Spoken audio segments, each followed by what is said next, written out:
convoqué la waaye. bu ñu ko convoqué bu ñëwee. parce que convocation bi y a deux choses. bu ci njëkk bi mën na joxe benn piste d'enquête. procureur pour mu remonter ko et puis suñu demee ba gis ne loolu la mais ça peut être un début de solution par rapport parce que li mu wax. waxul ci ay affaires yi kasaw ah. lu grave la wax aussi. lu grave la wax. mais loolu mu wax noonu tey bu amee ay preuves mais bokk na boo ko versé ci dossier bi ba gars yi commencé enquête mun na bokk ci lii saafara immigration irrégulière bi.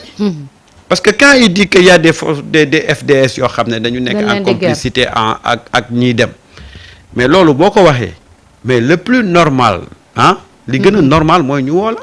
laaj la li nga wax foo ko teg. waaw boo joxee ay preuves yoo xam ne c'est palpable c'est valable mais dafay tax ñu remonter ko continuer enquête bi bu boobaa dana indi njeexital ci problème immigration irrégulière boobu. mais est-ce que c'était pas préférable. mais maintenant nag boo ko waxut. boo indiwul ay preuves yaa ngi nag tooñ ay père de famille yaa ngi tooñ ay kilifa ci dëkk bi. mais est-ce que c'était pas préférable boo amee yenn information yi bu fekkee ne nga am nga yenn information yi te mu doon mbir moo xam ne daanaka boobu ba tey askan weeg nguur geeg ñëpp ñi ngi xeex ngir immigration bi li gënoon mooy dem ci autorités yi nga xam ne ñoom la mbir mi soxal ne man kat lii ak lii alerté nañ ma si nii ak lii la demee bu ko defee ñooñu itam xar si seen tànk tubéy. li gënoon mais du lépp la ñuy wax. ci penc li gënoon mooy loolu. Ouais. mais comme moom jël na responsabilité mu wax ko devant ci kanamu nit ñëpp. na assumer. Ouais. mais buñ ko convoqué nañ jàpp ne convocation boobu lu normal. lu normal la ça n'a rien à voir avec liberté d'opinion. parce que des fois damay gis Sénégalais yi. wala ñi nga xam ne dañoo animé par de mauvaise foi. ñuy jaawale liberté d'opinion ak porter des accusations graves. ci benn corps mu nekk ci corps yi gën a am solo ci suñu réew. il faut que nit ñi def attention parce que Kader li mu wax fan nga ciy génne liberté d'opinion lan mooy opinion bi. mooy ma jaaxal sax man. il a fait des accusations. ouais. des accusations graves yoo xam ne mais mën na am njeexital. parce que tey bu fekkee ne li muy wax dëgg la déglu nañ ko joxe naa ay preuves mais on va remonter l'enquête. mais bu fekkee ne nag du dëgg aussi ñu xam ne on ne peut pas devant le micro. porter de telles accusations. En réalité c'est simple comme bonjour. Comme bonjour, ouais. Moi je peux pas me permettre aujourd'hui toog rek di accuser ay nit. teg ko ci liberté d'opinion. ça ce n'est pas non du liberté d'opinion. loolu liberté d'accusation la encore que y a pas une liberté d'accusation. loolu tu accuses maintenant nag quand tu accuses bu ñu la convoquer il faut assumer. il faut assumer. Moi ce que j'ai vu de démb barki démb ak tey. aussi bien pour Bougane aussi bien pour Yérim aussi bien pour Kader amu ci lenn loo xam ne lu jëm ci liberté d'opinion la wala liberté d'expression. Liberté d'opinion ou liberté d'expression c'est encadré par la loi. Ce n'est pas un fourre-tout ba nga xam ne da ngay toog rek di wax lu la neex. Attention il faut que les gens ñu xam liberté d'expression wala d'opinion mooy lan fan la commencer. ak fan la yem. mais bu fekkee ne liberté d'expression ou d'opinion c'est un fourre-tout. mais bu boobaa ñun ban réew la ñuy yor. kon réew mi day mel ni marché. ban réew la ñuy yor foo jaar dugg. il faut que les gens arrêtent de faire des amalgames. yow bu la neexee nga xalaatee ko nii boo féetee côté bee xalaatee ko ne la. c'est pas comme ça. un pays ça se gère de façon sérieuse. tey France li seen démocratie bi di kawe yépp. Il y a de ces choses tu n'oses pas le dire. sañoo ko sax. États-Unis li seen démocratie di kawe yépp il y a de ces choses tu n'oses pas le dire. Liberté d'expression ak liberté d'opinion ça na amul benn rapport ak toog di accuser nit. loolu amul man bu ma xëyee léegi toog ci penc bi ne la sàcc nga. suba ñoo xam ne la non ñu ngi may enlever sama liberté d'expression ñu ngi may enlever sama liberté d'opinion. Liberté d'opinion c'est pas accuser des gens. Liberté d'opinion c'est pas insulter des gens. Il faut que les gens arrêtent ci li ñuy def Sénégal bu ñu ko bëggee tabax il faut pas que ñu bàyyi certaines dérives di avancer. parce que dëkk boo gis ay ces termes de liberté d'expression et de liberté d'opinion mooy jalgati mooy dem ba indi problème de stabilité ci dëkk boobu.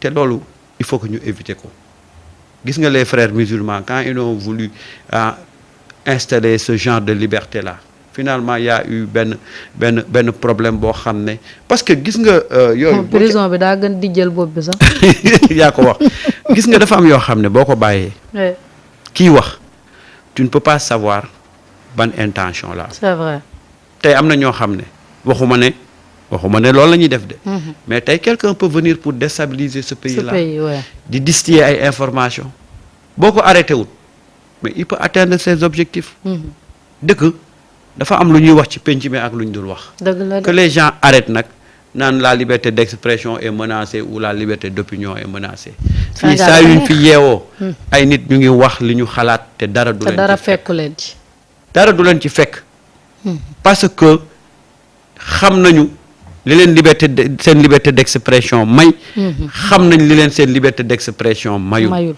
am na fi ay politiciens yoo xam ne ba mu leen xamee ba pare ba tey mais ñu ngi exprimer wu librement di joxe seen position di wax seen xalaat kenn mosu leen inquiété kenn mosu leen woo déedéet parce que dañu xam lan mooy liberté d'expression xam lan mooy liberté d'opinion xam nañ ko mais doo jógee fële nag toog bëgg a wax lu la neex taxaw ñuy wax nga ne non liberté d'expression liberté d'opinion affaire yooyu mais bu yàggee dëkk bi fan la jëm fan la jëm passe-partout oui non il faut que les gens arrêtent waaw Seydou Hamilton nuyu nañ la keneen ki nga xam ne itam libéré nañ ko muy Cheikh Yérim Seck moom mi nga xamante ni itam bàyyi nañ ko mu daal di ñibbi këram ginnaaw bi nga xamee ne nag tegoon nañu ko loxo ci kàddu yi nga xam ne yëkkati woon na ko mooy comme li nga xam ne rek moo dal Kader dafa am mbir yoo xam ne aussi nit ñi waruñu ci avancer te amoo ci preuve boo xamante ni exactement bu palpable la ñu gis ni nag bàyyi nañ ko moom itam mu daal di ñibbi këram. mais tu sais c'est naturel. C'est normal.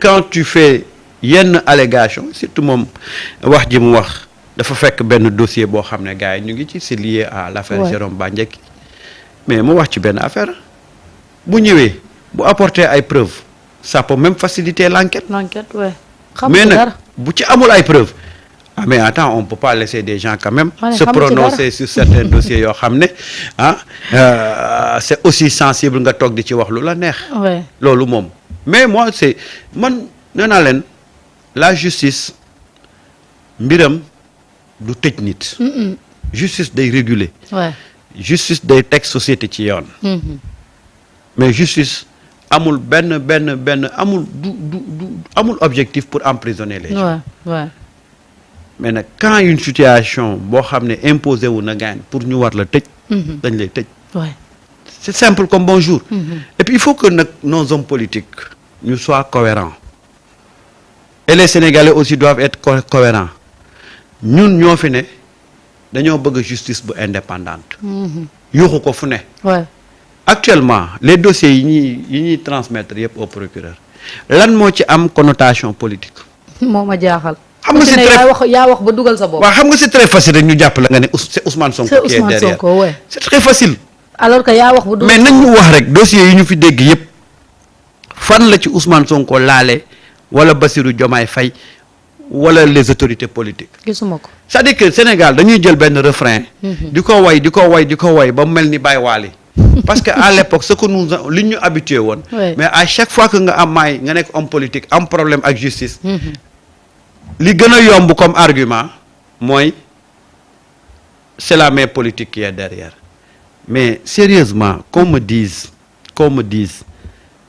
les dossiers yi ñu dégg yëpp lan moo ci am une main politique nañ ma ko wax rek buñ ma ko waxee rek man ma d'accord ak ñoom Bougane dafa toog wax li muy wax ne am nay information mais si on l'appelle il n'a qu'à balancer ces informations là jibi même benn image si Bougane parce que Bougane démb bi muy dem kii la jël cortège xam nga nag doole doxul jàmm bu ñu gisee cortège yu Ousmane Sonko en 2021 bi muy wuy ji ak cortège bi ñu gis nii en 2024 ci Bougane damay ragal mu sonko lu ba sànq boppam. non mais c'était une balade d'enfant gâté quoi xam nga. ba pare mbedd mi yaraax. xam nga. Sénégal.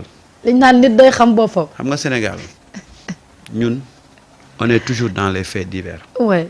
Malheureusement, on est toujours dans les faits divers. C'est sûr. C'est ça qui me fait mal. Et nous, on est obligés, nous, malheureusement, on est rattrapés par ça. Ouais. Mais par exemple, dans un pays sérieux, on ne doit même pas parler de ce qui s'est passé. Ouais. Parce que rien ne s'est passé. Mais humour là nak. Mais quand même, pour un pays où tout est urgence, où il y a des choses extrêmement importantes, ouais. Quand même, quand je vois les chaînes de télévision, def édition spéciale, dem taxaw buntu tribunal de 8h à 22h. di ko jox ben crédibilité. Di tek sen braquer sen image ci ben décor. Moi je me dis que malheureusement, on ne sait pas ce qui est important dans ce pays-là. Ce qui est important dans ce pays-là. Gis nga Sénégal dafa am ñu nekk ci lu sérieux